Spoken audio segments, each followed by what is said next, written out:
2 years ago, I was 45. I needed a new something in my life. I was kind of going through some stuff. Everybody was. I was too. And I found myself walking into a Muay Thai gym, of all things. Muay Thai. Okay, cool. Like, that sounds good. That sounds like we're going to have some fun. I get to punch somebody in the face. They can punch me in the face. There's a lot of frustration going on. So I'm like, all right, here we go. And that's what happens with the pandemic. I let out that frustration. Dude, seriously. But what I didn't realize is that I walked into one of the best Muay Thai gyms that I could have ever found. You know, Nice. It was brand new. In fact, when I walked in, we didn't have a floor yet. Really? So Cyclone Muay Thai in Surprise, Arizona, run by none other than Fabiano Cyclone Aoki, who is a world heavyweight champion, WBC heavyweight champion, who won his title in 2012 in Thailand. Wow. So meeting him, I was kind of like, oh, cool. Like, this is a, nice guy, really, really gentle. He was setting up interviews to kind of like meet who is going to be, joining the gym.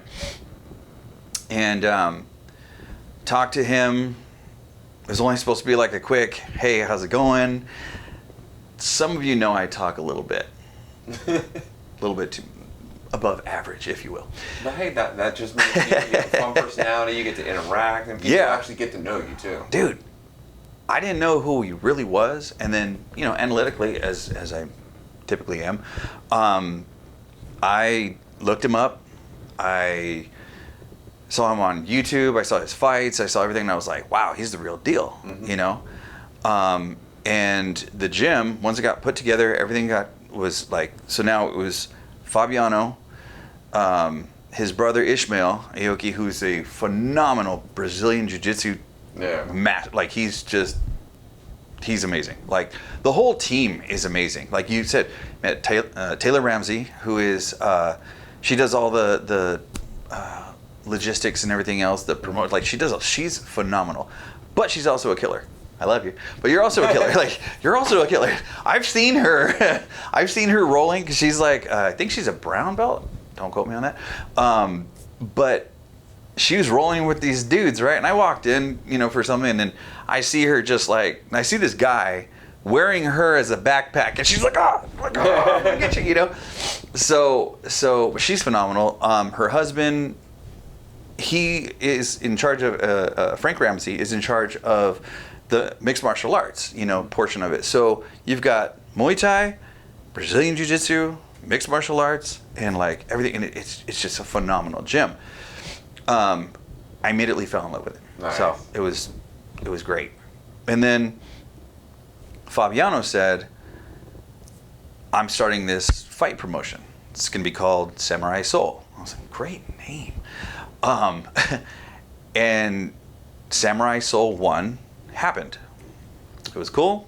We went, sitting there, and I don't know if some people know, I don't know if you knew, I've been doing stand-up comedy for maybe like 12 years now. I remember you were telling me about that, yeah. So I jokingly had told Fabiano, hey dude, if you need an announcer, like any type of announcer, I could do it. I do weddings, bar mitzvahs, I'm not afraid. Yeah. I've done a lot of stuff in my life, and a lot of it has been in front of a camera. Not too shy. And he's like, no, I've got somebody. Or you're good. It's no problem. All right, cool. Fast forward, we go to Samurai Soul 1. Mm-hmm.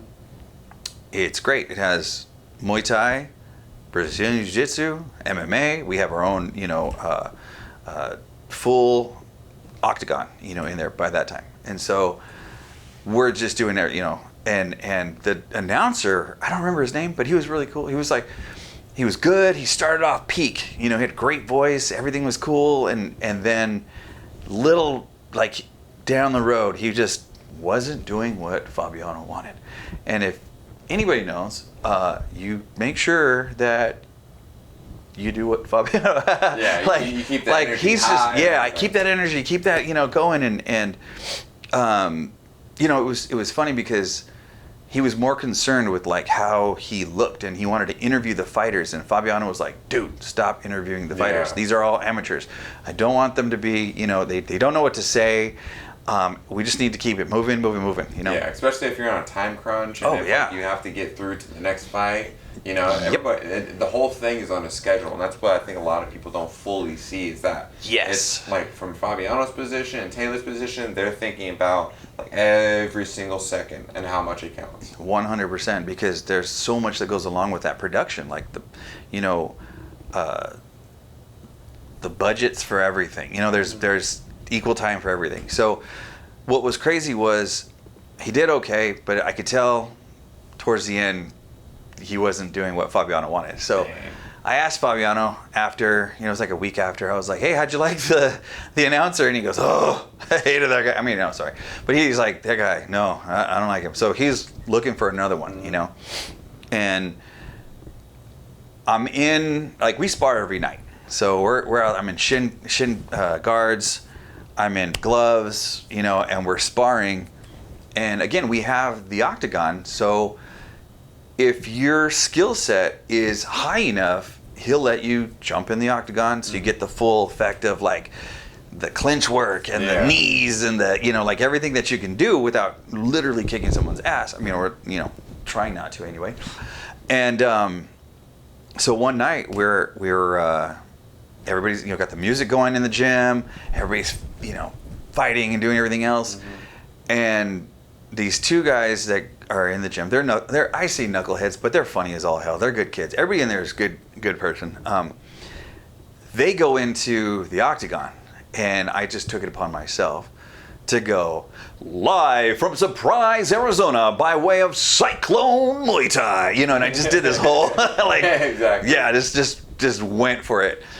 And I said, you know, like, fighting out of the blue corner, he stands 5'9", but we all know he's 5'7". You know, and so I'm joking and I'm having a good time doing it as I'm like, you know, throwing tees and sparring.